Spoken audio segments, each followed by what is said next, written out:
종교란 이름으로 이런 일들이 벌어집니다. 그 이전으로 가면 십자군 전쟁도 그런 형태죠. 정말 여러분, 하나님은 살인을 허락하셨나요?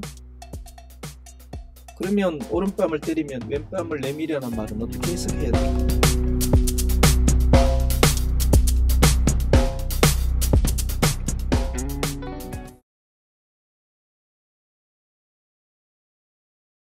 여러분 반갑습니다. 또 뵙습니다. 잘 지내셨습니까? 예, 요즘 톨스토이 복음서 혹시 같이 읽고 계십니까? 저는 여러분들과 다시 또 준비하려고 읽고 준비하면서 또 많은 그 전에 몰랐던 것들을 알게 되는 시간들이 있어서 행복합니다.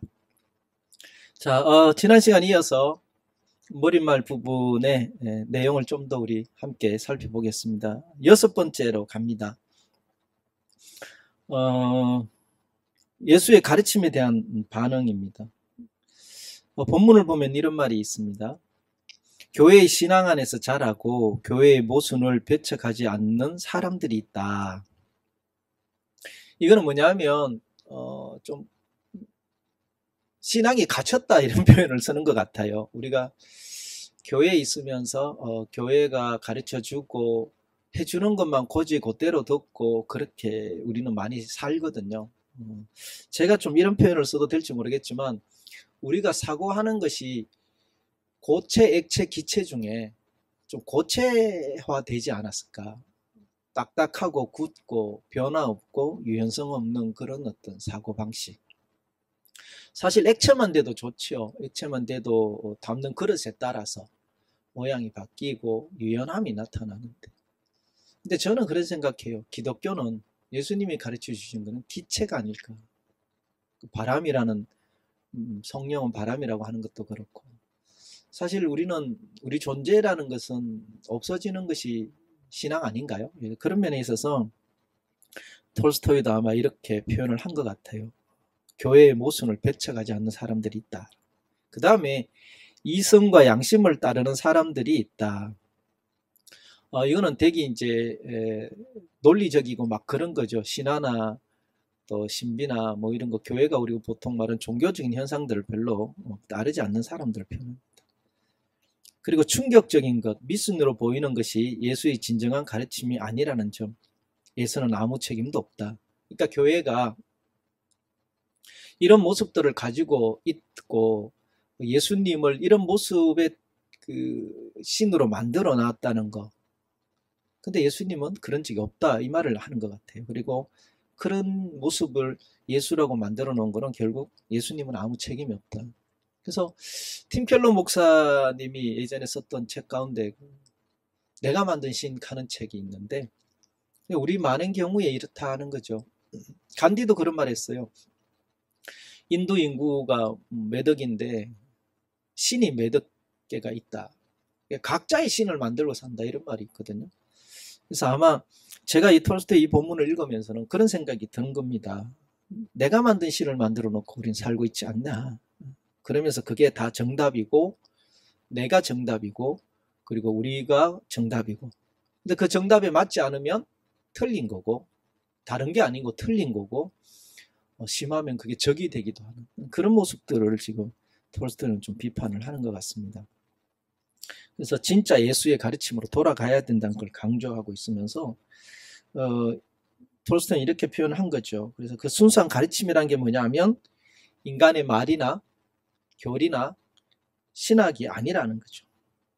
그래서 있는 그대로 예수님의 말과 행동 안에서 우리는 찾아보자라고 강조하는 것이 톨스토이의 마음입니다. 그래서 교회의 모순을 포함하고 신앙을 유지하는 사람들과 신앙을 미신이라고 여기는 사람들 그리고 그것 때문에 떠나는 모든 사람들 아니다, 틀렸다. 진짜 예수의 가르침은 따로 있다라고 톨스토이는 주장하는 것이 라고 생각합니다. 그 다음에 7번째 이야기를 좀 찾을 수 있는데 종교와 교회의 잘못을 좀 지적하고 있습니다. 그래서 교회를 향한 강한 경고라고 분석을 할 수 있는데 본문에 보면 이런 말이 나옵니다. 신성 모독 행위를 그만두어야 한다. 자기 마음속에 도사리고 있는 모든 종류의 광신을 예수에게서 나오는 그리스도의 가르침이라고 선언하는 불경 행위를 그만두어야 한다. 상당히 강하죠. 톨스토이는 상당히 강하게 표현했습니다. 하여튼 뭐 강하면 적이 생기기 마련인데 그래도 바른 말은 해야 된다는 게 톨스토이 입장입니다. 불경행위라고 할 만큼 우리 번역입니다. 여러분 저는 뭐 원서를 이렇게 러시아를 그거 하진 않았고 여기 출판사가 번역했는 걸 신뢰하면서 여러분하고 나눕니다. 그래서 신성 모독 행위를 모두 그만두어야 한다 할 정도로 톨스토이는 이야기를 합니다. 하나님의 가르침 대신에 성령의 전통을 끌어들이고 그래서 예수가 사람들에게 가져다 준 구원을 무수한 사람들로부터 뺏는 반역 행위를 그만둬야 한다. 그러니까 진짜를 예수님의 진짜의 가르침, 참 가르침, 진리를 왜곡하거나 모순되게 하거나 하는 모든 것들은 신성모독이고 불경행위라는 거죠. 그런 것 하지 마라. 사실 교회는 종종 우리 예수 그리스도의 가르침을 왜곡합니다. 그렇죠? 그리고 예수의 가르침이라는 빌미로 정치적, 사회적 목적으로 쓰기도 하고 사람을 억압하는 역할에 쓰기도 합니다. 예를 들면 그렇습니다. 히틀러가 독일을 독일의 통치자로 있을 때 전 세계를 혼란에 빠뜨린 일이 벌어지죠. 그때 독일의 교회가 있었잖아요. 근데 독일 교회의 90%가 국가교회라 그러죠. 국가교회가 히틀러를 향해서 손을 들게 되죠. 경배합니다. 예. 그리고 히틀러가 하는 모든 만행을 적극 찬성하는 일이 벌어지죠. 지지합니다. 그리고 그게 동참하죠. 반대 10%가 고백교회라고 합니다. 그 중에 여러분 잘 아는 분이 바로 보네퍼죠. 칼바르트 같은 분들이.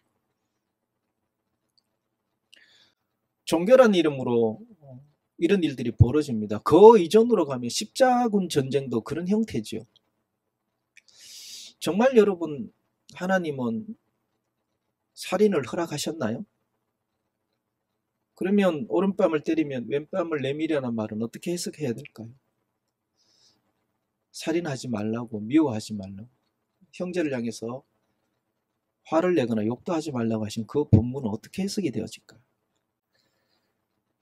이런 행동들을 대해서 교회란 이름으로 예수님의 가르침을 이렇게 변형해서 바꿔서 함부로 쓰는 것들에 대해서 톨스토이는 반역행위라고 하면서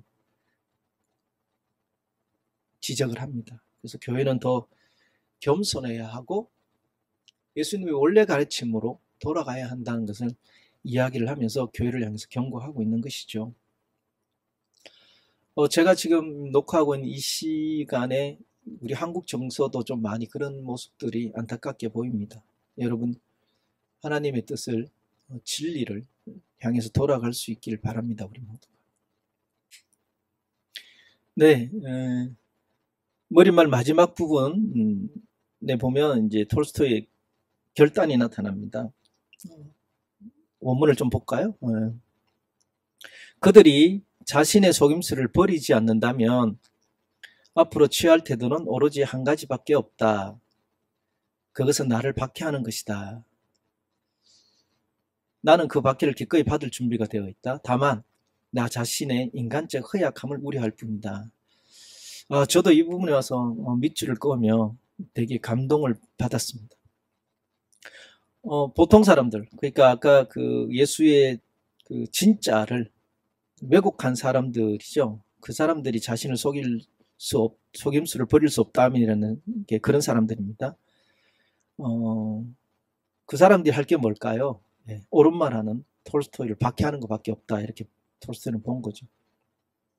사실은 톨스토이는 이 복음서 그다음에 앞서 말했듯이 교리 비판 이런 것들을 쓰면서 또 제 뒤에 국가는 폭력이다라는 책도 보이실지 모르겠는데 그런 책들을 쓰면서 교회를 통해서도 퇴출을 당하고 국가를 통해서도 많은 압박을 받습니다. 출판을 금지당하거나 못하게 하거나. 그래서 해외에서 먼저 출판하는 책들도 많죠. 그걸 각오합니다. 각오하고 그래서 자신이 이런 이야기를 한다면 이게 옳다고 자기가 주장한다면 박해받을 것이라는 걸 알고 있었던 거죠. 그리고 본인은 그렇게 결단합니다. 진리를 위해서 박해를 받아야 된다. 그럼 나는 받겠다. 그런 태도를 보인 겁니다. 참 이게 회심이 가져온 힘이 아닌가 생각을 합니다. 그러면서 이제 마지막에 이런 말을 하죠. 나 자신의 인간적 허약함을 우려할 뿐이다. 어떤 인간적 허약함인지는 사실은 좀 모르겠지만 아마 이런 박해와 함께 또 앞으로 삶을 이렇게 살겠다고 하는 것에 대한 어떤 갈등들이 오지 않을까요? 예. 우리가 신앙생활이라고 하면 사실 힘든 게 뭡니까, 여러분? 머리로는 받아들여지는데 내 가슴으로는 그렇게 사는 게 어려운 거잖아요. 그래서 머리에서 가슴까지가 멀다고 말을 하잖아요. 그러니까 행함으로 나타내는 게 어렵다는 뜻인데 아마 그런 부분에 있어서 톨스토이는 인간의 허약함이라고 하지 않았을까. 근데 제가 톨스토이를 이렇게 이렇게 접하고 나서 보니까 톨스토이 책에서 표현된 그 삶은 이 허약함보다는 강함이 나타나요. 부활이라는 책에도 보면 그 주인공을 통해서 그 행함을 꾸준히 이루어 가거든요.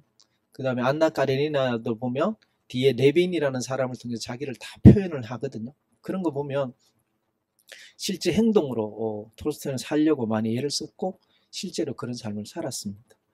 제가 첫 시간에도 말씀드렸지만 톨스토이는 자기 행함을 통해서 이 신앙의 회심의 그 삶을 살았다는 것이 저도 존경스럽다는 거죠. 그래서 오늘 그동안 함께 나눈 머릿말을 그 순서들을 이렇게 보면 톨스토이는 상당히 강한 만큼 삶도 그렇게 살았다라고 평가할 수 있을 것 같습니다.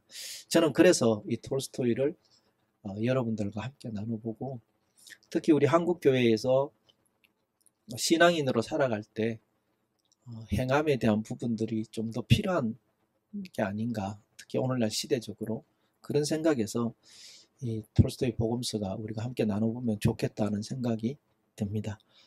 네, 오늘 여기까지 해서 톨스토이 복음서의 머릿말을 함께 이렇게 좀 살펴봤습니다. 이제 다음 시간부터는 12장으로 이루어진 복음서를 한 장 한 장 또 그 안에 단락이 있는데 각 단락별로 본문을 읽고 묵상한 것 또 제가 여러분하고 나누고 싶은 분들을 준비해서 나누는 시간을 갖겠습니다. 여러분 함께 읽어가시면 더 좋을 것 같아요. 읽어보시고 여러분이 또 생각하시는 것들 댓글로 달아주시고 또 궁금한 게 있으면 댓글을 달아주시면 저도 최대한 답을 달도록 해보겠습니다. 네, 여러분 고맙습니다. 건강하게 잘 보내십시오. 감사합니다.